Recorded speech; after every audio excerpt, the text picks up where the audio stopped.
Welcome to our voice. నేను journalist నవత.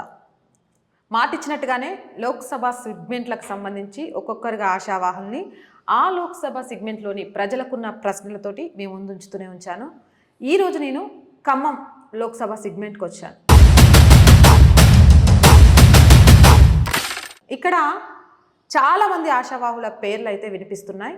ఈ మధ్య కాలంలో సోషల్ మీడియాలో చాలా కార్యక్రమాల ద్వారా ఒక వ్యక్తి పేరైతే ప్రాచుర్యంగా కనిపిస్తోంది. ఒక పెద్ద బిజినెస్ మ్యాన్, ఒక పెద్ద సామాజికవేత్త. అవన్నీ వదిలిపెట్టి ఖమ్మంలో అక్షంతలు వంచుతూ, త్రిశూల దీక్ష చేపిస్తూ, ప్రజల సమస్యలు తెలుసుకుంటూ గల్లీ గల్లీ తిరుగుతున్నారు. గల్లీ గల్లీ తిరగడం వెనుక ఎంపీ సీట్ ఆశించేనా అంటే ఆశిస్తే తప్పేంటి అంటున్నారు. ఆశించడం వెనుక కారణం ఏంటి? ఎందుకు వ్యాపారవేత్త నుంచి రాజకీయ నాయకుడిగా మారాలనుకుంటున్నారు? అలాగే అసలు ఖమ్మంలో బీజేపీ ఉందా? ఎప్పుడైనా దాన్ని ఊసిన్నామా? అలాంటిది ఖమ్మాన్ని మార్చేస్తా అంటే ప్రజలు నమ్ముతారా? ఇవే కదా మీకున్న డౌట్స్. మీ డౌట్స్ని నా డౌట్స్గా ఈరోజు ఆ నేత ముందు ఉంచబోతున్నాను. ఇప్పటికే మీ అందరికీ అర్థమై ఉంటుంది. నేను వినోద్రావు గారి దగ్గరికి వచ్చేసాను. ఆయన అడిగి మరిన్ని విషయాలు తెలుసుకుందాం. నమస్తే సార్. నమస్తే అండి. ఎలా ఉన్నారు? ఆల్ గుడ్ అండి. చాలా జోష్గా కనిపిస్తున్నారు. వాతావరణం అట్లా ఉంది. ఈ ఖమ్మం క్లైమేట్ అట్లా ఉంటుంది. పీపుల్ చాలా friendly. We are very friendly people. So you'll see the vibes in us. Khammam మీ లోకల్ అనుకుంటా కదా సార్? అంటే మీ ప్రాపర్ ఇక్కడే అనుకుంటా. నేను పాల్వంచలో పెరిగాను. మా నాన్నగారు పాల్వంచలో థియేటర్స్ ఉన్నాయి, అగ్రికల్చరిస్ట్ అండ్ కాంట్రాక్ట్స్ చేసేవారు. And he's 95 now, but he had a very active life. 65-70 సంవత్సరాల వరకు కూడా చాలా యాక్టివ్ ఉండేది. సో నేను పాల్వంచలోనే పెరిగాను ఇంటర్ వరకు. తర్వాత పై చదువుల కోసం హైదరాబాద్ వెళ్ళడం జరిగింది. మా స్వగ్రామం తిమ్మంపేట, బుర్గంపాడ్ దగ్గర, అశ్వరావుపేట కాన్స్టిట్యున్సీలో వస్తుంది. సో విలేజ్ బ్యాక్గ్రౌండ్ నుంచి టౌన్, సిటీ మూడింటికి ఎక్స్పోజ్ అయినందుకు నేను నా అదృష్టంగా భావిస్తున్నాను. యాక్చువల్లీ మీరు ఇక్కడ ఖమ్మంలో కొంత బాగా తిరుగుతున్నారని తెలిసిన తర్వాత త్రిశూల దీక్ష టైంలో కూడా నేను ఇక్కడికి వచ్చినప్పుడు మీరు కనిపించారు. సరే, ఇక్కడ ఆస్పిరెంట్గా ఉన్నారు కదా, మీ ఇంటర్వ్యూ చేయాలి అనే ఉద్దేశంతో మీ ప్రొఫైల్ సెట్ చేసినప్పుడు చాలా కంపెనీస్కి మీరు మేనేజింగ్ డైరెక్టర్గా, చాలా కంపెనీస్, అంత పెద్ద బిజినెస్ వ్యవస్థ, దాన్ని అంతా వదులుకొని ఎప్పుడూ లేనిది రాజకీయాల్లోకి రావాలి అని చెప్పేసి ఇక్కడ సడన్గా ప్రత్యక్షం అవ్వడం అనేది చాలామందికి కూడా క్వశ్చన్ మార్క్ ఉంది. కారణం ఏంటి? దీనికి కరెక్ట్ ఆన్సర్, నేను రాజకీయాలకి లైన్కి కొత్త కావచ్చు, ఈ ఫీల్డ్కి కొత్త కావచ్చు, కానీ సర్వీసెస్ విచ్ ఇస్ కామన్. నేను వేరియస్ ఎన్జిఓస్కి నా స్వచ్ఛందంగా పనిచేశాను. సో అక్కడ కూడా ప్రజాసేవే, ఇది కూడా ప్రజాసేవే. సో అది కామన్. ఇప్పుడు యాక్టివ్ డైరెక్ట్లీ డైరెక్ట్ పబ్లిక్ తోటి చేయాలని నాకు అనిపించింది. ఎందుకంటే గత 10 సంవత్సరాల నుంచి నేను అన్ని వేరియస్ ఎన్జిఓస్లో పనిచేసినప్పుడు అక్కడ నేను నేర్చుకున్నది, నేను ఎక్స్పోజ్ అయింది, నేను కలిసిన మనుషులు, సెంట్రల్ గవర్నమెంట్ తోటి ఇంటరాక్షన్ కానీ, స్టేట్ గవర్నమెంట్ తోటి ఇంటరాక్షన్ కానీ, ముఖ్యంగా ఫార్మర్స్ తోటి ఇంటరాక్షన్ కానీ, స్లమ్ ఎడ్యుకేషన్ ప్రాజెక్ట్ కింద పీపుల్ తోటి, ఆ చిన్నపిల్లలతోటి ఇంటరాక్ట్ అయినప్పుడు, ట్రైబల్ డెవలప్మెంట్ ఆదిలాబాద్లో మేము తిరిగినప్పుడు, ఆర్ ఉమెన్ ఎంపవర్మెంట్, ఇట్లా వేరియస్ ఏరియాస్లో మేము తిరిగినప్పుడు నాకున్న ఎక్స్పోజరు, ఇంకా ఒక ఖమ్మం లాంటి నా స్థలం, నా జిల్లా ఖమ్మం కాబట్టి ఇక్కడ ఇంకా చాలా చేయొచ్చని భావించి పెద్దల్ని అడిగి వారి అనుమతి తీసుకొని నా ఖమ్మం జిల్లాకి నేను ఇంకా ఎక్కువ యూజ్ అవుతా అని నేను అనుకొని, ఈ బీజేపీ పార్టీ నరేంద్ర మోడీ గారి నాయకత్వం అది 100 కిలోమీటర్లు స్పీడ్ తోటి పోతుంది, ఇంక 1000 పోయినా ఆశ్చర్యం లేదు. అందుకని ఆ పాలసీస్ కానీ, వారు చేసే పరిపాలన విధానం కానీ, వారు చేసే రామరాజ్యం కానీ అది చాలా ప్రభావితమై దీనికి రావడం జరిగింది. న్యాచురల్లీ ఖమ్మం నా ప్లేస్ కాబట్టి ఖమ్మం రావడం జరిగింది. నేను అదే అడుగుదాం అనుకున్నాను. అంటే మీరు చేసిన సేవా కార్యక్రమాలకి, మీకున్న కంపెనీస్కి కొంత హైదరాబాద్ అటువైపు అయితే ఈజీగా గెలుపు, అసలు బీజేపీ లేదు ఖమ్మంలో అని లాస్ట్ అసెంబ్లీ టైంలో ఒప్పుకొని జనసేనకు అప్పచెప్పారు. ఇప్పుడు మీరు కాదు బీజేపీ ఖమ్మంలో ఉంది అని ఇంత ధైర్యంగా అడుగు వేయడం చూస్తుంటే ఓకే. ఇప్పుడు మీరు చెప్పిన ఆన్సర్‌తో అర్థమైంది. నా ఊరు కాబట్టి గెలుపు, ఓటమి ఇక్కడే నిర్ణయించుకోవాలి అనేది. ఖమ్మంలోకి అడుగుపెట్టి మీరు తిరగడం స్టార్ట్ చేశాక, బయట వస్తున్న వార్తలు నిజమేనా సార్? బీజేపీకి అసలు స్కోప్ లేదా ఖమ్మంలో? ఇప్పుడు లేటెస్ట్ వార్తలు ఇవన్నీ చూస్తూ ఉంటే బీజేపీ ఇక్కడ గట్టిగా బలంగా ఉంది అని చాలామంది మిత్రులు నిన్న మొన్న కలిసిన వాళ్ళు పొద్దున్న కలిసిన వాళ్ళు కూడా చెప్తున్నారు. అది ఆ, త్రిపురలో ఎలా అయిందో, ఏదైతే కమ్యూనిస్టు అనుకున్నారో ఇప్పుడు అది ఏమైందో మనందరికీ తెలుసు. ఖమ్మం కూడా ఆ, ప్రజలు విప్లవాత్మక నేచర్ ఉన్నోళ్ళు అండ్ కరసేవకి ఖమ్మం నుంచి చాలామంది పోయిందన్నారు. ఇక్కడ కూడా ఖమ్మం ముందు ఉంటుంది. అది ఆ స్పిరిట్ అనేది ఒక చాలా యూనిక్ అని అనుకుంటా. సో ఇక్కడ ఖమ్మంలో నేను గత నెలన్నర నుంచి విస్తృతంగా తిరుగుతున్నా. ఎక్కడికి పోయినా అందరూ గల్లీలో ఏదున్నా ఢిల్లీలో మాత్రం మోదీ ఉండాలని అంటున్నారు. అది నేను చూస్తున్నా. నేను ఏదో ఛానల్స్ ద్వారా లేకపోతే ఏదో చూడడమే కాదు, ప్రత్యక్షంగా నా కళ్ళ ముందు చాలామంది వచ్చి ఇక్కడ ఏ ప్రభుత్వం అయినా ఉండనివ్వండి, మేము తెలిసి చేసామో కావాలని చేసామో అది అది పక్కన పెడితే ఢిల్లీలో మాత్రం ఈసారి మోదీ ఉండాలి. ఎందుకంటే మా స్వార్థం కోసం అన్నట్టు. ఏంటి అంటే ఇప్పుడు సెంట్రల్ గవర్నమెంట్ నేను చాలాసార్లు చెప్పినట్టు సెంట్రల్ గవర్నమెంట్ స్కీమ్స్ కానీ అనేక ఉన్నాయి. అవి కనుక కరెక్ట్గా ప్రతి విలేజ్కి ప్రతి వెళ్తే అన్ని డిస్ట్రిక్ట్కే డెవలప్మెంట్ అవుతుంది. కానీ ఆ రిప్రజెంటేటివ్ సేమ్ ఉంటే తనకు కోఆర్డినేషన్ ఎక్కువ ఉంటుంది. కాబట్టి తన central government state government as a representative of Khammam parliament will be better coordination. కాబట్టి ఆల్రౌండ్గా ఖమ్మం డెవలప్మెంట్ అయ్యే ఛాన్స్ ఉంది. ఇప్పుడు కొన్ని ఎగ్జాంపుల్స్, ఇప్పుడు భద్రాచలం టెంపుల్కి 50 crore ఫండ్స్ రిలీజ్ అయ్యాయి, సెంట్రల్ గవర్నమెంట్ కానీ అది ఇంతవరకు రిలీజ్ కాలేదు. గోదావరి జలశుద్ధి అనే ప్రోగ్రామ్ ఉంది. అది ఎంతో మోడీ గారు ఎంతో ఆశయంతో మంచి ఆశతో అది చేశారు. అది ఇంకా అట్లనే ఉంది. ఫార్మర్స్ ధరణి పోర్టల్ ఉంది, అది చాలా ప్రాబ్లమ్స్ ఉన్నాయి. అట్లా ఇది కేంద్రం దృష్టికి తీసుకెళ్ళినా ఇవి స్టేట్ నుంచి అయినా సరే అట్లీస్ట్ బ్రాడ్ డైరెక్షన్ అనేది ఉంటుంది. సో స్టేట్ తోటి మాట్లాడడం జరుగుతుంది. ఎవరు అడిగేటోళ్ళు లేరని ఇట్లాంటి పోర్టల్స్ ధరణి ఇలాంటివి చేసి రైతుల కష్టపెట్టి వారి గోస బుచ్చుకొని ఇదంతా ఒక ప్రాపర్గా దాన్ని హైలైట్ చేస్తే ఇవన్నీ తప్పులు సరిదిద్దుకుంటారని నేను అనుకుంటున్నా. అట్లనే నేషనల్ హైవేస్ ఉన్నాయి.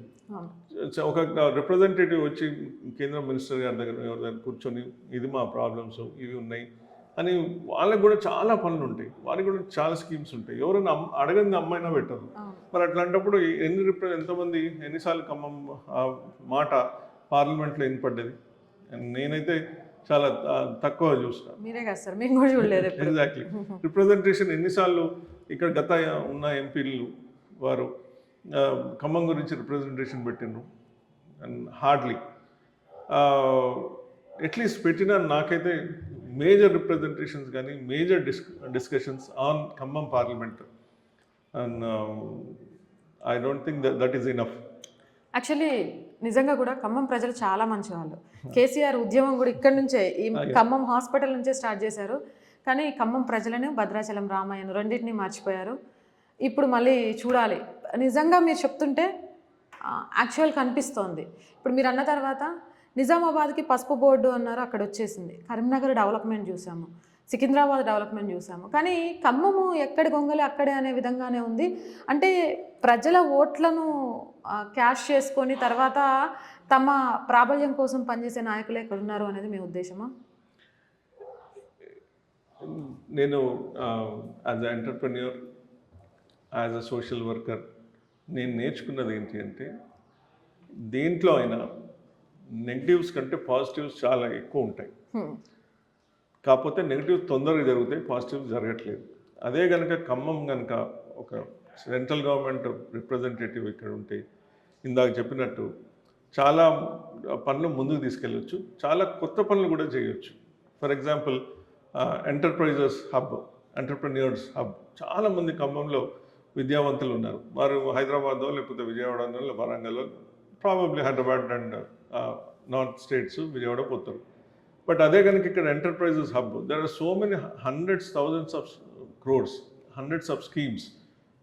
ఇక్కడ ఎంటర్ప్రెన్యూర్స్ కానీ, డిగ్రీ చేసిన వాళ్ళు కానీ, ఇంజనీరింగ్ చేసిన వాళ్ళు కానీ, వాళ్ళ ఎంప్లాయీస్ కంటే ఎంటర్ప్రెన్యూర్స్ వాళ్ళకి దాన్ని చేయడానికి మోడీ గారు అనేక ప్రయత్నాలు చేస్తున్నారు. వారు మీరు ఉద్యోగం కంటే మీరు 10 మంది 100 మందికి ఉద్యోగాలు ఇస్తే నేను చాలా సంతోషంగా ఉంటా, దేశం బాగుపడుతుంది. ఇప్పుడు 5th బిగ్గెస్ట్ ఎకానమీ, ఆ 3rd బిగ్గెస్ట్ కూడా వెళ్ళే రోజులు చాలా దగ్గరలో ఉన్నాయి. అట్లాంటప్పుడు కొన్ని 100,000 మంది ఎంటర్ప్రీనర్స్ కావాలి ఈ దేశానికి. సో ఇవన్నీ ఎంటర్ప్రైజ్ హబ్ కానీ, లేకపోతే అగ్రికల్చర్ ఉంది. ఇప్పుడు ఆర్గానిక్ అగ్రికల్చర్ అనేది ఇప్పుడు చాలా need of the hour. For example 1960s soil carbon content అనేది, కార్బన్ సారం అది 1.5 దాకా ఉండేది. ఇప్పుడు గత 40 సంవత్సరాలు 50 సంవత్సరాలలో కెమికల్ చేసి 0.1 దాకా ఉంది. అంటే 1966లో ఒక మనిషికి, సగటు మనిషికి హిమోగ్లోబిన్ 14 ఉంటే ఇప్పుడు 1 or 1.5 అన్నట్టు. అంటే 1.5 ఉంటే ఎవరన్నా హిమోగ్లోబిన్ బ్రతకలేరు. సో సాయిల్స్ అన్నీ పాడైపోయినాయి. Only sustainable agriculture, sustainable practices మళ్ళీ దాన్ని తీసుకెళ్తుంది. నేను ఒక సెంట్రల్ గవర్నమెంట్ ఇన్స్టిట్యూట్లో మొన్నటిదాకా ఆనరీగా చైర్మన్ చేశాను. అక్కడ మేము ఇవి 720 ఇన్స్టిట్యూట్ ఉంటాయి. మా institute one of the few institutes where organic agriculture మేము వీఆర్ ఎంకరేజింగ్. అండ్ మా క్యాంపస్లో 0.1, 0.2 ఉన్నదాన్ని 0.5, 0.75 దాకా తీసుకెళ్ళడం జరిగింది. 1 గ్రామ్ కెమికల్ కూడా మేము ఇంతవరకు ఆ క్యాంపస్లో యూజ్ చేయలేదు. 25 నుంచి 30 రకాల పండ్లు కానివ్వండి, పండ్ల రకాలు కానివ్వండి, వెజిటబుల్స్ కానివ్వండి, మేము అక్కడ పండించి చూపించడం జరుగుతుంది. కాబట్టి బయో ఇన్పుట్స్ అనేది ఇప్పుడు చాలా ముఖ్యం. అవి బ్యాక్టీరియాస్, ఒక 12 to 15 వెరైటీస్ బ్యాక్టీరియాస్ ఉంటే అది తొందరగా కెమికల్స్ లేకుండా ఈ ఉన్న ఏదైతే కాంపోస్ట్ కానివ్వండి, ఏదైనా మెన్యూర్ కానివ్వండి, తొందరగా దాన్ని ఫుడ్ రూపంలో పంటలకు ఇవ్వడం జరుగుతుంది. చాలామంది మిత్ ఉంటుంది ఏంటి అంటే ఆర్గానిక్ అగ్రికల్చర్ చేస్తే ప్రొడక్షన్ తగ్గిపోతుంది అని. 80% or 70% లీఫీ వెజిటబుల్స్ కానివ్వండి, హార్టికల్చర్ క్రాప్స్ కానివ్వండి, దానికి నాకున్న ఎక్స్పీరియన్స్లో చాలా తక్కువ డిఫరెన్స్ ఉంది. లేదా ఒక్కోసారి ఆర్గానిక్ అగ్రికల్చర్ తోటే ప్రొడక్షన్ ఎక్కువవుతుంది. For example bio unit. So అట్లనే భద్రాచలం టెంపుల్ అంటే డెవలప్మెంటల్ ఆస్పెక్ట్స్ గురించి ఏం చేయగలుగుతాం అని చెప్పడానికి ఒక beautiful project Bhadrachalam temple, Bhadrachalam tourism project అని చేయొచ్చు. మనకి కనుక ఇప్పుడు మీరు ప్రాబబ్లీ నెక్స్ట్ క్వశ్చన్ అదే అడుగుతారు, నేనే చెప్పేస్తున్నా.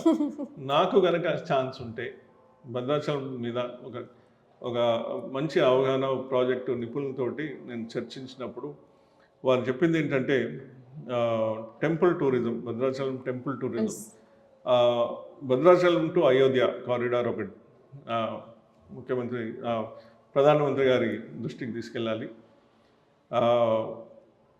ఇది భద్రాచలం అనేది చాలా అందరికీ రాముడు టెంపుల్ అని చాలామందికి తెలుసు. అదే కాక పర్ణశాల చాలామందికి తెలుసు. అది రాముడు సీత గారి ఫుట్ ప్రింట్స్ కూడా ఉన్నాయి. అదే కాక దుమ్ముగూడెం ఉంది, అది రాముల వారు బ్రిడ్జ్ కట్టించిందని ఒకటి ఉంది. తర్వాత యాటపాక అని ఉంటుంది, అది శబరి కేవ్ ఉంది దానికి. అలాగనే రథంగుట్ట అని ఉంటుంది, రేకపల్లి అని ఉంటుంది, వెన్నెల జలపాతం అని ఉంటుంది, కిన్నెరసాని అని ఉంటుంది. కిన్నెరసాని దగ్గర అయితే రాముడు లక్ష్మణుడు సుగ్రీవులతో కలిసి తిరిగినట్టు చెప్తారు.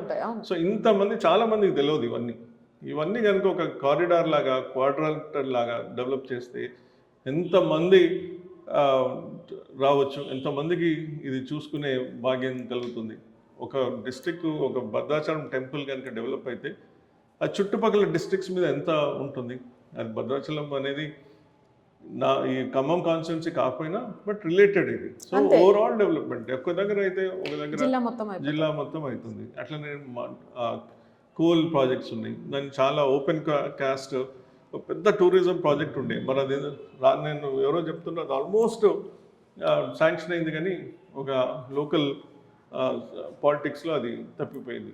అది అది నేను వింటా ఉంటే ఎంతో బాధ అనిపించింది. అట్లాంటిది ఓపెన్ కాస్ట్లో టూరిజం ఇది. సో దాంట్లో వివిధ రకాల లోపలికి వెళ్ళి చూడడం, కోల్ మైనింగ్ ఎట్లా చేసేవారు, అంత డీప్గా ఎట్లా తీసుకెళ్ళి అప్పట్లో ఎట్లా చేసేది, ఈ పావురాలని పిట్టల్ని ఎట్లా వదిలేది, అది అది సేఫ్టీ ఫీచర్ అప్పట్లో. ఇప్పుడు అంటే అన్నీ ఉన్నాయి. సో అవన్నీ రిక్రియేట్ చేసి టూరిజం వాళ్ళందరికీ చూపించాలని. ఇప్పుడు నేనంటే నా ఏజ్ కొద్ది వరకు చూసాను, బట్ మన పిల్లలు వాళ్ళైతే ఆ టెక్నాలజీ తెలియదు, అది అట్లా ఉందని కూడా తెలియదు. So that is one of the biggest tourism thing. ఎక్కడైనా నేను అమెరికాలో వెళ్ళినప్పుడు చిన్నది ఏదన్నా 100 సంవత్సరాల క్రితం 150 సంవత్సరాల క్రితం ఉంటే దానికి ఒక పెద్ద అట్రాక్షన్ చేసి మన ఇండియా నుంచి కూడా పోయి చూసి వచ్చి ఫోటోలు దిగుతారు. అట్లాంటిది ఇక్కడ చాలా ఉన్నాయి, స్కోప్ కూడా చాలా ఉంది. కదా ఈ నెలన్నరలోనే ఇంత చదివేశారా ఖమ్మాన్ని? నేను జనరల్గా నా ఫ్రీ టైంలో కానీ నేను చేస్తున్న ఈ ఈ ప్రాజెక్ట్స్కి సంబంధించి, ఎన్జిఓస్కి సంబంధించి ఎక్కడెక్కడ ఇవి ఉంటాయి, ఆపర్చునిటీస్ ఉంటాయి అనేది సర్చ్ చేస్తూ ఉంటాను. కాబట్టి మీలాంటి ఎడ్యుకేటెడ్ పీపుల్ నుంచి కూడా నేను నేర్చుకుంటూ ఉంటా. ఎందుకంటే నాలెడ్జ్ అనేది ఇన్ఫినిట్. అది ఎంతసేపు ఎంతమంది దగ్గర నేర్చుకుంటే అంత తరగనేది, అది ఎప్పుడు కూడా కంప్లీట్ కాదు. అంటే నాలెడ్జ్ పక్కన పెట్టేస్తే, నేను ఇప్పటివరకు ఖమ్మం జిల్లాకు సంబంధించి చాలామంది నాయకులు మాట్లాడుతుంటే చూశాను, ప్రెస్ మీట్లు అటెండ్ అయ్యాను. ఎప్పుడు కూడా అంటే ఈ ఉమ్మడి ఖమ్మం జిల్లా డెవలప్మెంట్కి సంబంధించి ఇలా మీరు మాట్లాడినట్టు ఎవరు చెప్పడం అయితే నేను చూడలేదు. అందుకే అడిగాను ఎస్పెషల్లీ. రైట్, మీరు బీజేపీలో అయితే జాయిన్ అయ్యారు, మీలాగే చాలామంది ఆస్పిరెంట్స్ ఉన్నారు. ఇంత ఆస్పిరెంట్స్ అందరి మధ్యలో వినోద్ రావునే ఎందుకు బీజేపీ అధినాయకత్వం చూస్ చేసుకోవాలి? ఇప్పుడు నేను నా principle in life generally is live and let live, and everything is a win win situation ఉండాలి. చేసేటోడికి ఉండాలి, చేయించుకున్నోడికి ఉండాలి. అండ్ నేను ప్రధానంగా నేను ఎందుకు మోటివేట్ అయినాను అంటే, నరేంద్ర మోడీ గారి ప్రభుత్వం కానీ, పాలన కానీ, ఇవన్నీ కుటుంబానికి కానీ సంబంధం లేకుండా, లేకపోతే తండ్రి ఉంటే కొడుకు, అట్లా ఇట్స్ నాట్ డైనాసిటీ పాలిటిక్స్. ఎవరు పని చేస్తే వారికి గుర్తింపు అనేది వస్తుంది. మీరు పద్మశ్రీ అవార్డ్స్ కానీ ఏ అవార్డ్స్ కానీ చూస్తే పక్కింటి ఆయనకు కూడా తెలియదు అలాంటి మనుషులు ఉంటారని. అట్లాంటివి వారు ఎట్లా గుర్తిస్తున్నారు? కాబట్టి ఇదేదో రికమెండేషన్స్ లేకపోతే ఇంకేదన్నా బ్యాక్డోర్ ఎంట్రీస్ కాని రోజులు ఇవి. ఎవరైతే పని చేస్తారో వారిని గుర్తించే రోజులు. కాబట్టి it is a healthy competition. ఎవరు ఎక్కువ పని చేసి ఎవరు ఎంత పని చేస్తే అది పార్టీకే మంచిది. ఇప్పుడు మేము 4-5 ఎవరు వాట్ ఎవర్ వీఆర్ దేర్, మేము అందరం కలిసి we are trying to do good things. So అందులో వేరియస్ ఆస్పెక్ట్స్ ఉంటాయి, వేరియస్ పర్ముటేషన్స్ అండ్ కాంబినేషన్స్ ఉంటాయి. దాన్ని బట్టి గ్రోత్, డెవలప్మెంట్ ఎవరైతే చేయగలుగుతారని ప్రభుత్వం మోడీ గారు అనుకుంటారో వారికే అవకాశం దొరుకుతుంది. కాబట్టి దాని గురించి నేను పెద్దగా ఆలోచించట్లేదు. అది నేను ఏదో టికెట్ ఆశించే ఇక్కడికి రాలేదు. నాకు చేయాలనిపిస్తుంది, చేస్తున్నా. అవకాశం ఉన్నంత వరకు, అవకాశం వచ్చేంత వరకు కూడా నేను ఈ పని ముందుకు వెళ్ళాలని అనుకుంటున్నాను. ముఖ్యంగా ఇప్పుడు దేశ వాతావరణం కానీ, ఇప్పుడున్న మీరు అన్నారు ఖమ్మంలో ఎందుకు చూస్ చేసుకున్నారని. నేను ఎప్పుడైతే నేను ఈ రామ కార్యక్రమం ప్రాణ ప్రతిష్ఠ ఆ సందర్భంగా నేను చాలా మంది నన్ను ఆహ్వానించారు. కొత్తగూడెంలో అయితే మార్వాడి సమాజ్ వారు, they are like my brothers, though they don't know me, వారు ఓపెన్ ఆర్మ్స్ తోటి వారి స్ట్రీట్స్లో తీసుకెళ్ళి వారి ఫ్యామిలీతో ఇంట్రడ్యూస్ చేసి జై శ్రీరామ్ అని చెప్పి, మోడీ గారి నాయకత్వం వర్ధిల్లాలని చెప్పి, మేము వీఆర్ ఆల్ వన్ అని చెప్పి, నాకు కల్లారా నేను చూసిన మోడీ గారు వసుదైవ కుటుంబకం అన్నప్పుడు ఐ డెంట్ ఫీల్ వారు ఇతర భాషనో లేకపోతే నాదో తెలుగునో అట్లా నథింగ్. వాళ్ళు అంత 10-20 మినిట్స్లోనే వారు అంత ఓపెన్ ఆర్మ్స్ తోటి వెల్కమ్ చేసింది. సో ఇట్లాంటివన్నీ నిదర్శనం దట్ ఖమ్మం అనేది చాలా జాగృతమైన ప్రదేశం. నేను ఎప్పుడు అంటాను మేము ఖమ్మం ప్రజలు చాలా చైతన్యవంతులు. వారికి ఛాన్స్ ఉండి వారికి అనిపిస్తే మాత్రం దేనికి ఏ సునామీకి దేనికి లొంగరు. ఎంత డబ్బు ఇచ్చినా వారు లొంగరు. వారికి కావాల్సింది అనుకుంటే చేసే ప్రదేశం ఖమ్మం. కాబట్టి ఇప్పుడు ఖమ్మం తప్పకుండా మీరే వచ్చి మళ్ళీ ఇంటర్వ్యూ చేస్తారు ఎలా విజయం సాధించారని. So I'll be waiting for that day. Sure sir, first interview అప్పుడు కూడా మేమే చేస్తాం. కొన్ని మీడియా ఛానల్స్లో ఈ మధ్యకాలంలో వస్తున్న వార్తలు ఏంటి అంటే, మీరేమో హెల్తీ కాంపిటీషన్ అని చెప్తున్నారు. కాదు, ప్రతి సెగ్మెంట్లో కూడా ఒకరికి ఇద్దరుగా ఆస్పిరెంట్స్ ఉండి ఒకళ్ళని పట్టుకొని ఒకళ్ళు గుంజుతున్నారు. ఒకప్పుడు కాంగ్రెస్లో ఉన్న కుమ్ములాటలు ఇప్పుడు తెలంగాణ బీజేపీలో కనిపిస్తున్నాయి అంటున్నారు. మీరు 2 months నుంచి ఇక్కడ ఉంటున్నారు కాబట్టి ఇక్కడ మీకు అలాంటి అంతర్గత కుమ్ములాటలు కానీ, లేకపోతే బీజేపీలో ఒకరు ఎదుగుతుంటే ఒకరు చూడలేకపోవడం కానీ, కొత్తగా వచ్చిన వాళ్ళు ఇమడలేకపోవడం కానీ, ఇలాంటివి ఏమైనా ఎదుర్కొన్నారు? ఇప్పుడు ఇందాక చెప్పినట్టు I always see bottle is half empty కన్నా బాటిల్ ఈజ్ హాఫ్ ఫుల్. ఇక్కడ చాలా స్కోప్ ఉంది, ఇక్కడ చాలా అవకాశం కూడా ఉంది. ఇక్కడ మీరు అన్నట్టు ఇంతవరకు గత అసెంబ్లీలో చూస్తే BJP for what ever reasons perform చేయలేకపోయింది. అలాగని ఇక్కడ ఇప్పుడు ఈ పార్లమెంట్లో చూసినప్పుడు అందరూ అంటున్నారు, ఈవెన్ అదర్ పార్టీస్ కూడా నాకు పర్సనల్ ఫ్రెండ్స్ ఫోన్ చేసి లేకపోతే కలిసినప్పుడు ఈసారి ఓటు మోడీ గారికి, ఈసారి ఓటు బీజేపీకి అంటున్నారు.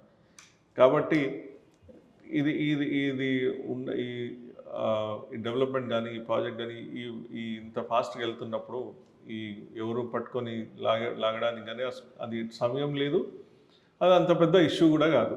సో ఎవరు వాళ్ళు వారి వంతు పని చేస్తున్నారు. నాకు తెలిసి ఎవరు కూడా టికెట్ కావాలనే ధ్యేయంతో ఒకరిని సహచరులని కించపరచడం కానీ కిందికి లాగడం కానీ నేను మాత్రం చూడలేదు. Of course as a newcomer in any area కొంచెం రెసిస్టెన్స్ ఉంటుంది, అర్థం చేసుకునేదాకా. ఇప్పుడు నాకు తెలిసి ఆ ఫేజ్ అయిపోయింది. ఇప్పుడు మేము అందరం కలిసికట్టుగా మన లక్ష్యం ముందుంది, చాలా పెద్దది. మీరు చూస్తే పర్సంటేజ్ ఆఫ్ ఓట్స్ అది కూడా మీరు అడగముందే నేను చెప్తున్నాను, ఖమ్మంలో చాలా తక్కువ ఉన్నాయి. కానీ ఇప్పుడు పర్సంటేజ్ ఆఫ్ ఓట్స్ కానీ హైయెస్ట్ వస్తుంది అని అందరికీ ఆ ఎంతూజియాజం ఉంది. కాబట్టి మన సైడ్ మీ పక్కన ఎవరు అనుకోకుండా ముందే చూస్తున్నారు అందరూ. మా కళ్ళన్నీ ముందుకున్నాయి కానీ పక్కకి వెనకకి లేవు. చాలా బాగా చెప్పారు. ముందుంటేనే ముందుకు వెళ్ళగలుగుతాము. నిజంగా కూడా ఖమ్మం లాంటి ఏరియాస్లో ఏదైతే చైతన్యం ఉందో ఆ చైతన్యాన్ని తట్టి లేపిన నాయకుడు అయితే చాలా తక్కువ. ఇప్పుడు దాని అవసరం చాలా ఉంది, ఆ వైపే వెళ్ళాలి. రైట్, ఇప్పుడున్న పరిస్థితుల్లో మీరు 2 months నుంచి ఉన్నారు. నేను చూశాను, మీది ఫస్ట్ ఎప్పుడు చూశానంటే అయోధ్య రామలల్ల విగ్రహ ప్రతిష్ఠ ముందు నుంచి మీ పోస్టర్స్ నేను చూసుకుంటూ వచ్చాను. రాములవారి అక్షంతల పంపిణీకి వెళ్ళినప్పుడు కానీ, మీరు చూసిన త్రిశూల దీక్ష సమయంలో కానివ్వండి, గతం ఈ రాముల వారి ప్రతిష్ఠ అక్షంతలకు ముందు ఖమ్మం తర్వాత ఖమ్మంకి కనిపించిన తేడా ఏంటి? ఇప్పుడు భద్రాచలం టెంపుల్కి ఖమ్మంకి మాకు చాలా సేక్రెడ్ అండ్ హోలీ రిలేషన్ ఉంది. I'm very happy and fortunate. మా తాతగారు 1930s తాండ్ర సుదర్శన్ రావు గారు temple Bhadrachalam temple board trustee కింద ఉండే. వారు చేతుల మీదుగా ముత్యాల తలంబ్రాలు స్వామివారికి ఇచ్చేవారు. అప్పుడు మా నాన్నగారు చాలా చిన్న వారని చెప్పేది. అట్లాంటి అప్పటి నుంచి కూడా ఆ రిలేషన్ అనేది అది కానీ మా ఫాదర్ చాలా స్పిరిచువలిస్ట్. రామచంద్ర మిషన్లో గత 50 సంవత్సరాల నుంచి వారు ప్రెసెప్టర్. మా పెద్దనాన్నగారు కూడా రమణ మహర్షి వారు బాగా డివోటీ. అలానే మా పెద్దమ్మ గారు కానీ మా తాతగారు కానీ దర్ వెరీ స్పిరిచువల్. కాబట్టి అది అనేది ఇంకా కంటిన్యూ అవుతుంది. సేమ్ నాకు కూడా ఆ పాటలో పోవాలని అనుకుంటున్నాను. రైట్, ఇప్పుడు మీరు అన్నాక భద్రాచలం రాముల వారికి సంబంధించి గత 10 ఏళ్లలో కేసీఆర్ ఎటువంటి డెవలప్ చేయకపోగా రాముల వారి గుడే మాకు అప్పు ఉంది అని చెప్పారు. నిజంగా కూడా అయోధ్య రామలల్ల విగ్రహ ప్రతిష్ఠ జరిగిన రోజు దేశమంతా కూడా చాలా సంతోషంగా సంబరాలు చేసుకున్నా. అరే భద్రాచలంలో రాముల వారికి కనీసం కళ్యాణం కూడా జరగలేకపోతుంది అని బాధపడ్డ వాళ్ళు ఖమ్మంలో చాలామంది ఉన్నారు. అందులో నేను కూడా ఉన్నాను. ఒకవేళ గాడ్ గ్రేస్ ఇక్కడ బీజేపీ అధికారంలోకి వస్తే అయోధ్య రామ మందిరంలాగా భద్రాచలం రామ మందిరాన్ని మార్చడానికి ఏం చేస్తారు? తప్పకుండా ఇందాక నేను చెప్పినట్టు అనేక ఆపర్చునిటీస్ కానీ ఇవి కానీ ఉన్నాయి. అయోధ్య నుంచి భద్రాచలం టూరిజం కారిడార్ లాగా ఇందాక అన్నట్టు ఒక 5-6 ప్లేసెస్ ఉన్నాయి. అది బహుశా చాలా తక్కువ మందికి కూడా తెలుసు. అవన్నీ పొటెన్షియల్ టూరిజం స్పాట్స్. అవి కనుక మనం డెవలప్ చేస్తే దెన్ డెఫినెట్గా ఈ one of the best tourism places, holy places. ఇప్పుడు ప్రపంచం అంతా భారతదేశాన్ని ఒక ఫైనాన్షియల్ పవర్ కిందనే కాకుండా ఒక ఆధ్యాత్మిక కేంద్రం కింద కూడా చూస్తుంది. అందులో భాగంగా మనకున్న టెంపుల్స్ కానీ ఇప్పుడు కింద ఉన్న టెంపుల్స్ చాలా పైకి వచ్చేవి కూడా ఉన్నాయి. ఇంకా చాలా చాలా మన హిస్టరీలో ఉన్న కనుమరుగైన టెంపుల్స్ కూడా భగవంతుడు అనుగ్రహంతో చాలా అన్నీ మళ్ళా వచ్చే రోజులు ఇవి. మన ఒక స్పిరిచువల్ ఆర్గనైజేషన్ దానికి వెళ్ళినప్పుడు 150 to 160 కంట్రీ రిప్రజెంటేటివ్స్ అక్కడ రావడం జరిగింది. చాలామంది నేను కలిసినప్పుడు వారు ఒకటే అంటుండ్రు, భారత్ మాతాకి జై. వారికి వచ్చిన లాంగ్వేజెస్లో, వారికి వచ్చిన యాక్సెంట్లో ఎంత వినడానికి ఎంత బాగుండేనంటే ప్రతి ఒక్కరు జై భారత్, జై మోడీజీ and your country is great అన్నప్పుడు ఎవరికైనా ప్రతి భారతీయుడికైనా, చాలామంది భారతీయులకి కొందరికి అది నచ్చకపోవచ్చు, బట్ మనందరికీ కూడా అది చాలా గర్వించదగ్గ విషయం. నచ్చకపోయిన వాళ్ళు భారతీయులే కాదు. ఎగ్జాక్ట్లీ. రైట్. ఇంకొకటి సార్, ఇప్పుడు మీరు చెప్తుంటే నిజంగా నచ్చకపోతే అనే తర్వాత ఒకప్పుడు పరాయి దేశాల నుంచి అక్రమంగా చొరబడ్డ వాళ్ళు హైదరాబాదు ఓల్డ్ సిటీలో ఉండే, ఆ తర్వాత చూసాం కరీంనగర్, నిజామాబాద్ వైపు. ఈ మధ్య రీసెంట్గా పేపర్లో చూస్తున్నాం ఖమ్మంలో వాళ్ళకి అసలు అన్ని రకాల గుర్తింపు కార్డులతోటి పోలీసులు పట్టుకుంటున్నారు. ఇక్కడ ప్రభుత్వాలు ఏం చేస్తున్నాయి, ఇక్కడ అధికారులు ఏం చేస్తున్నారు, ఎక్కడి నుంచో వచ్చి వాళ్ళ వల్ల ముప్పు ఉంటుందని ఖమ్మం మారుమూలకు వచ్చింది అంటే ఖమ్మం పరిస్థితి ఏంటి? ఎందుకు అసలు ఇక్కడున్న ప్రభుత్వాలు ఆ విషయంలో అంత నిర్లక్ష్యంగా వ్యవహరించారంటారు? చాలా విషయాలు, ఇంటర్నల్ సెక్యూరిటీ, ఎక్స్టర్నల్ సెక్యూరిటీ అయితే సెంట్రల్ గవర్నమెంట్ కానీ కేంద్ర ప్రభుత్వం కానీ అది ఒక దృష్టి ఉంటుంది, ఒక వాళ్ళది అది ఈగిల్స్ అయి ఉంటుంది. కానీ స్టేట్లో అయినా కొన్ని ఇట్లాంటి దురదృష్టంగా ఇన్సిడెంట్స్ కానీ ఈ గ్రూప్స్ కానీ సెంటర్కి స్టేట్కి కోఆర్డినేషన్ కనుక 100% ఉంటే ఇవి చాలా అవ్వడానికి తక్కువ ఆస్కారం. ఎప్పుడైతే స్టేట్ గవర్నమెంట్కి దీని మీద అవగాహన లేకో, సమయం లేకో, ఇంట్రెస్ట్ లేకనో, ఏముంది ఇది 5 మంది 10 మంది అని అనుకొని కొన్నిసార్లు వారు సెంట్రల్ దృష్టికి తేకపోవడం జనరల్గా జరుగుతుంటుంది. అదే కనుక మన రిప్రజెంటేటివ్ ఇక్కడ ఉండి, ఉదాహరణకి 3 రోజుల క్రితం 4 రోజుల క్రితం కొందరు ఇక్కడ పట్టుబడ్డారు. ఇది కేంద్రం దృష్టికి తీసుకెళ్ళి రెగ్యులర్ ఛానల్స్లో వెళ్తూనే ఉంటుంది. బట్ యాజ్ అ రిప్రజెంటేటివ్ ఎందుకు ఇది జరుగుతుంది అని ప్రధానమంత్రి గారి దృష్టికో, అమిత్ షా గారి దృష్టికో, ఎనీ చీఫ్ సెక్రటరీ దృష్టికో తీసుకెళ్తే ప్రత్యేకమైన ఫోకస్ పెడుతుంది. ఖమ్మంలో బీజేపీకి ఏది పోటీ అనుకుంటున్నారు, బీఆర్ఎస్ కాంగ్రెస్? ఇప్పుడు నేను ఇందాక అన్నట్టు నేను ఓన్లీ పాజిటివ్ గురించే చూస్తాను. మా పార్టీ కానీ నరేంద్ర మోడీ గారు కానీ పాజిటివ్ గురించే ఆలోచిస్తారు, లక్ష్యం గురించి ఆలోచిస్తారు. మేము విన్నర్స్, గెలుస్తున్నాము, గెలవబోతున్నాము కాబట్టి మేము విన్నర్స్ కిందనే మేము చూస్తున్నాం. విన్ అయితే ఏం చేయాలనేది అనేది మేము ఆలోచిస్తుంటాం. కాబట్టి దానికి ఎవరు అనేది నెక్స్ట్ ఎవరు అనేది వాళ్ళే చూడాలి, ప్రజలు చెప్తారు. అంటే చాలా కాన్ఫిడెంట్గా చెప్తున్నారు. మీరు ముందున్నారు, వెనకుండేది ఎవరో కూడా చూడట్లేదు, మీరు పట్టించుకోవట్లేదు. వాతావరణం అలా ఉంది. నేను పబ్లిక్ని కలిసినప్పుడు, ప్రజల్ని కలిసినప్పుడు వారు చూపించే ఆదరణ కానీ, వారు మాట్లాడే విధానం కానీ, ఎవరైనా సరే, నేను 10 మందిలో 9 మంది, యాక్చువల్గా నేను 10 మంది 10 ఉన్నాను కానీ but still benefit of doubt ఇచ్చి 10లో 9 మంది మాత్రం ఈసారి మా ఓటు మోడీ గారికి, ఈసారి ఓటు మా స్వార్థం కోసం. ఎందుకంటే ఇన్ని సార్లు ఖమ్మంలో కమ్యూనిస్టులు వారికి ఛాన్స్ ఇవ్వడం జరిగింది, అన్ని పార్టీ కాంగ్రెస్కి ఛాన్స్ ఇవ్వడం జరిగింది, బీఆర్ఎస్కి ఇవ్వడం జరిగింది, కానీ ఇంతవరకు బీజేపీకి రాలేదు. వారు కూడా చాలామంది నా దగ్గరకు వచ్చి ఖమ్మంలో బీజేపీ ఉంటే రిప్రజెంటేటివ్ కింద ఉంటే జరగాల్సిన పనులు చాలా ఉన్నాయి, ఇన్ని రోజులు జరగలేదని వారు రియలైజ్ అవ్వడం జరుగుతుంది నేను గమనించినంతవరకు. కాబట్టి వాళ్ళందరూ అనేది అదే, ఖమ్మం ఏం పాపం చేసింది, ఎందుకు మేము డెవలప్మెంట్ ఆగిపోతుంది, అక్కడ ఉన్న ప్రభుత్వం ఇక్కడ కూడా ఉంటే చాలా ముందుకెళ్తుంది కదా. చిన్న పిల్లలను అడిగినా నెక్స్ట్ వచ్చే సెంటర్లో మోడీ గారే అని అందరూ అంటున్నారు.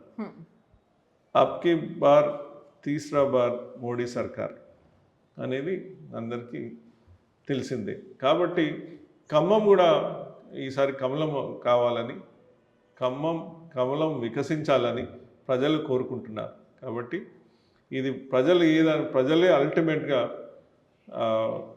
తీర్పునిచ్చేవారు కాబట్టి వారి మాటలు వింటున్నా కాబట్టి ఆ విశ్వాసంతో నేను అంటున్నాను. 400 లోక్సభలలో ఖమ్మం కూడా ఉంటుందంటారు. తప్పకుండా ఆ బస్సు మిస్ కావద్దనేది ఖమ్మం ప్రజలు రియలైజ్ అయ్యారు అండ్ వారు కూడా అనుకుంటున్నారు. ఈ 400 దాంట్లో మేము కూడా ఉండాలి, ఈ బస్సులో మేము కూడా ఎక్కాలని. సో ఇది నా ప్రగాఢ విశ్వాసం. ఈసారి బీజేపీ ఈ క్యాండిడేట్ ఎవరున్నా సరే, పార్టీ ఎవరిని నిర్ణయించినా సరే వారు గెలుస్తారనేది నా అభిప్రాయం. రైట్, ర్యాపిడ్ ఫైర్గా 5 క్వశ్చన్స్. వినోద్ రావు గారు రాజకీయాల్లోకి వచ్చే ముందు ఫస్ట్ రాజకీయాలు అనగానే ఫస్ట్ ఆలోచించింది ఏంటి? ప్రజలకు ఎలా సేవ చేయాలి, ప్రజలకు ఇంకా ఆల్రెడీ చేస్తున్నాము ఇంకెట్లా చేయాలనేదే. వచ్చిన తర్వాత నేర్చుకుందంటే నేను ఏదైతే అనుకున్నానో ప్రజలతోటి కలవాలని, ప్రజలతోటి పాజిటివ్గా మాట్లాడాలని, దానివల్ల ఎఫెక్ట్ ఉంటుందని నేను అనుకున్నానో అది జరుగుతుంది. భయపడ్డది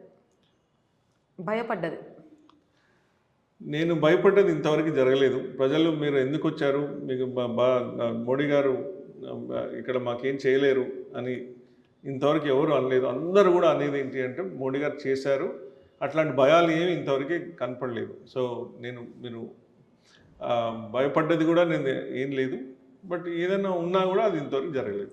బాగా ఆనందపడ్డది ప్రజలను చూసి. మొన్న రామ్ టెంపుల్ ప్రాణప్రతిష్ఠ చేసినప్పుడు వారు చూసిన ఆదరణ కానీ, మొన్న దమ్మపేటలో నేను అందరిని కలవడానికి వెళ్తున్నప్పుడు ఒక సోదరుడు వచ్చి, ఒక ముస్లిం సోదరుడు వచ్చి, నేను ఈ చేతులతోటే నేను అక్షింతలు పంచాను, ఈ చేతులతోటే నేను అందరికీ ప్రసాదం పంచిపెట్టాను, ఈ రాముడి ఇది ప్రాణప్రతిష్ఠది, ఈసారి మాత్రం మోడీ గారే గెలవాలి అని ఒక శ్లోకం కూడా చదివిపోయింది అందరు ప్రజల ముందే. ఇది నాకు చాలా సంతోషం అనిపించింది. వినోద్ రావు గారి కుటుంబం ఫస్ట్ నేను రాజకీయాల్లోకి వెళ్తున్నాను అనగానే రియాక్షన్ ఏంటి? యాక్చువల్గా మీకు సీక్రెట్ చెప్పాలంటే పంపించింది వాళ్ళే, చూసింది వాళ్ళే, కాబట్టి అది మీరు షాక్ అయ్యారు? నేను షాక్ అయినా, యాక్చువల్లీ నేను షాక్ అయినా. ఓకే, మీ పథకాలు, సెంట్రల్ గవర్నమెంట్ పథకాలు ఖమ్మంలో అధికారం చేజిక్కించుకోవడానికి ఎంతవరకు యూజ్ అవుతాయి అనుకుంటున్నారు? ఈ ప్రజలు కనుక ఇప్పుడు మోడీ గారు కానీ పెద్దలు కానీ ఒకటి అనేది ఏంటంటే, చాలా స్కీమ్స్, సెంట్రల్ గవర్నమెంట్ స్కీమ్స్ ఇవన్నీ చాలామంది ప్రజలకి తెలియదు, కొంతమందికి తెలుస్తుండొచ్చు ఇప్పుడు, బట్ అందరికీ తెలుస్తుంది. ఇది ఒక్క స్టేట్ గవర్నమెంట్ది కాదు, ఇది మొత్తం అంతా సెంట్రల్ గవర్నమెంట్ స్కీమ్స్ తోటి నడుస్తున్న పథకాలు ఇవన్నీ. ఎప్పుడైతే వారు అనుకున్నారో, వారు ఇప్పుడు నేను స్కీమ్స్ గురించి చెప్పాలంటే ఒక గంట సేపు చెప్పొచ్చు. ఫర్ ఎగ్జాంపుల్ సోలార్ స్కీమ్ ఉంది. ఏదైనా ప్రజలు గమనిస్తున్నారు ఏంటంటే, ఈ స్కీమ్స్ ఫ్రీ స్కీమ్స్ అంటే ప్రోగ్రెసివ్ స్కీమ్స్ కొన్ని ఉంటాయి, లాస్ వచ్చేది ప్రజల మీద నష్టమయ్యే స్కీమ్స్ ఉంటాయి.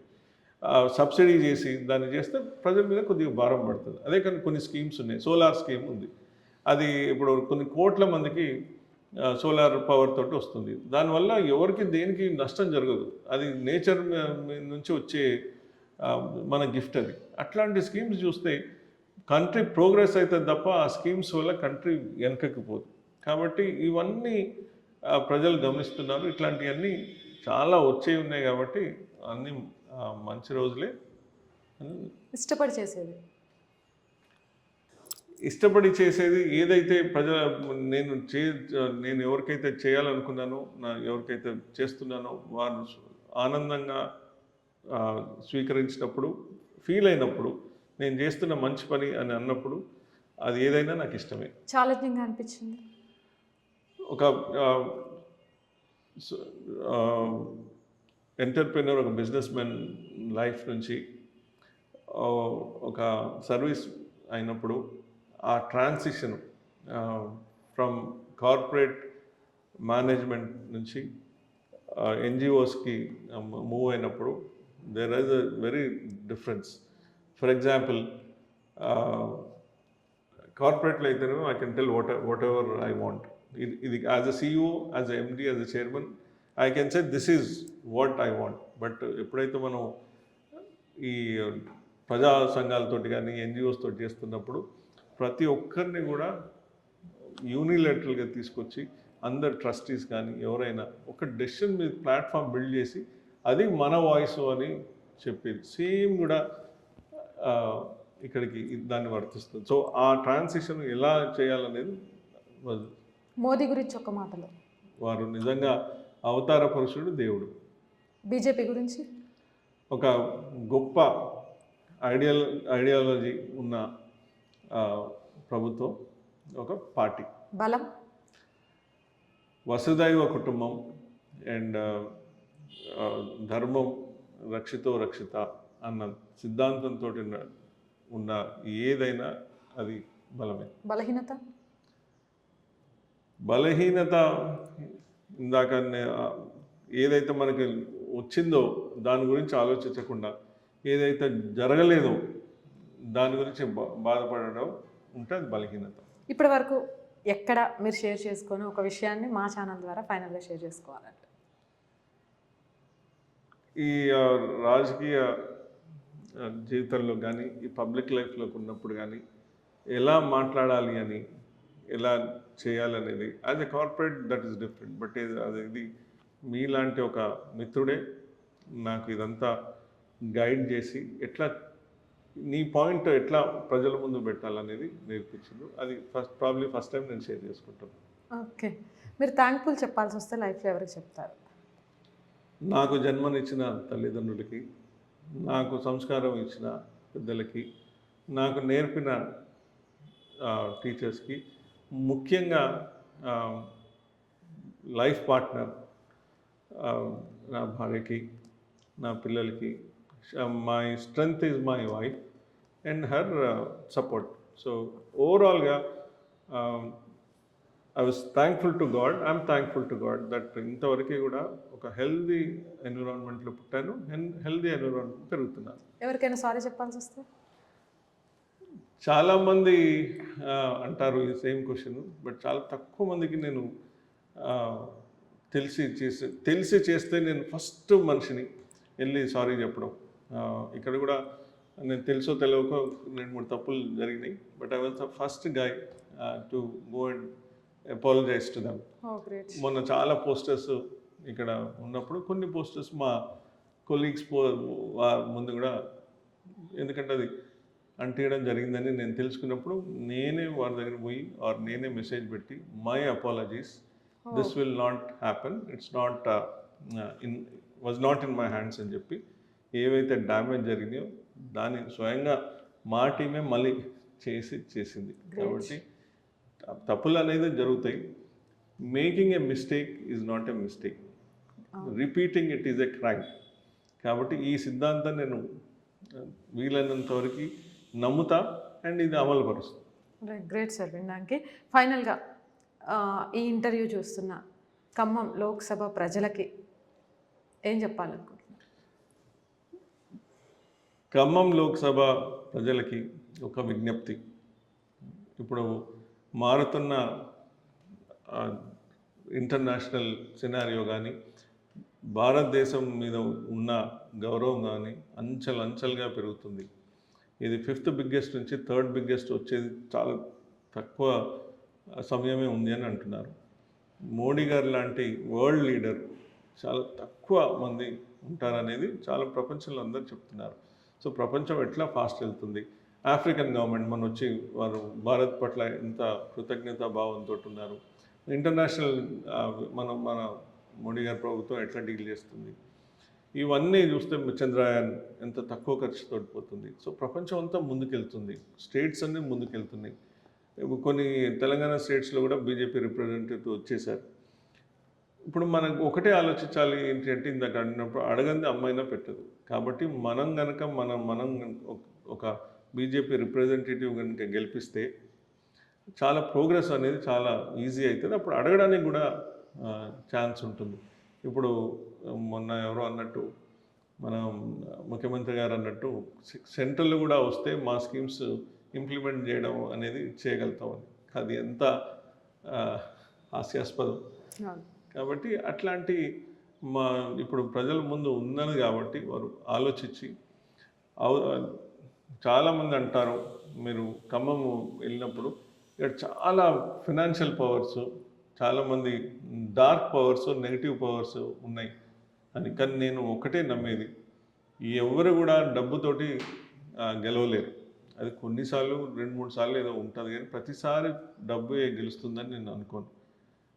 ఖమ్మం ప్రజలు ముందు వారికి కనుక అర్థమైతే అవతల వాళ్ళకి డిపాజిట్స్ కూడా రాకుండా గెలిపేయగలరు.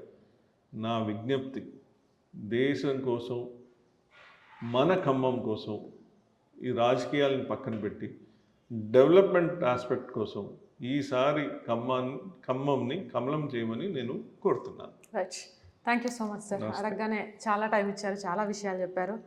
అంటే ఇప్పటిదాకా రాష్ట్రంలో ఖమ్మంలో బీజేపీ అంటే కష్టమేమో అనిపించింది. మీ ఇంటర్వ్యూ చూశాక ఖమ్మంలో బీజేపీ చాలా ఈజీగా అనిపించింది.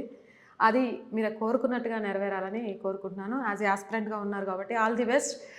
మీరు క్యాండిడేట్ అయితే మళ్ళీ మాకే ఫస్ట్ ఇంటర్వ్యూ ఇవ్వాలి. అది కూడా ముగించే ముందు నేను ఇంకొకటి విజ్ఞప్తి చేయదలుచుకున్నా. నేను ఏదైతే మాట్లాడుతున్నానో అది ఓవర్ కాన్ఫిడెంట్ అని అనుకోకుండా, అది సాధ్యం, మాట్లాడేది కరెక్టే కదా, సాధ్యం కదా అని ఆ కోణంలో ప్రజలు నన్ను గమనిస్తారని నేను అనుకుంటున్నా.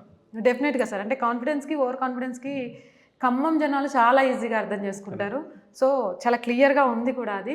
Once again thank you so much. ఏదేమైనా కానీ అడగంది అమ్మైనా అన్నం పెట్టదు. తెలంగాణలో చాలా పార్లమెంట్ నియోజకవర్గాలు డెవలప్ అయినప్పుడు రాములవారి ఆశీస్సులు ఉన్న ఉమ్మడి జిల్లా అభివృద్ధి చెందకపోవడానికి ఏకైక కారణం ఇక్కడున్న రాజకీయ వ్యవస్థ లోపమే. ఎన్నిసార్లు పార్లమెంట్ వేదికగా ఖమ్మం గళాన్ని వినిపించే ప్రయత్నం చేశారో ఇప్పుడు వినోద్రావు గారు చాలా క్లియర్గా చెప్పారు. మనం కూడా గతంలో చూస్తూ వచ్చాం. ఇక్కడ ప్రజలు చాలా తెలివిగలవారు, అలాగే చాలా విజ్ఞానవంతులు. ఎవరికి ఓటు వేయడం ద్వారా రేపటి వాళ్ళ భవిష్యత్తు బాగుంటుంది అనేది ఆలోచించుకోగలరు. ఇంతకు ముందు ఒక లెక్క, ఇప్పుడు ఒక లెక్క. అప్పుడు ఖమ్మంలో బీజేపీ ఎలా ఉంది, ఖమ్మంలో భద్రాచల రాముల వారికి ఏం జరిగింది, ఖమ్మంలో హిందుత్వ విధానం ఎలా ఉంది అనేది ఎలా ఉన్నా కానీ మోదీ అధినాయకత్వం తర్వాత, అయోధ్య రాములల్లా విగ్రహ ప్రతిష్ఠ తర్వాత ఖమ్మం ప్రజలు ఏకమయ్యారు. అందరికీ ఛాన్స్ ఇచ్చాం, బీజేపీకి ఎందుకు ఇవ్వకూడదు, ఇస్తామంటున్నారు.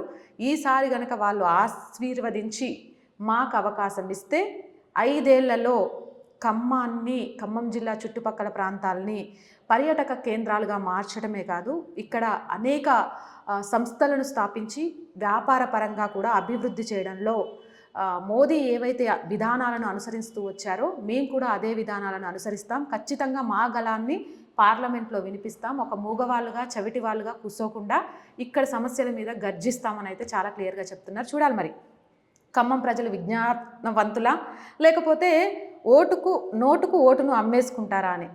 ఎందుకు అనంటే ప్రజాస్వామ్యం ప్రజల చేతుల్లోనే ఉంటుంది. 5 సంవత్సరాలకు ఒక్కసారి మాత్రం ఒకే ఒక ఆయుధం ఉంటుంది, అదే ఓటు.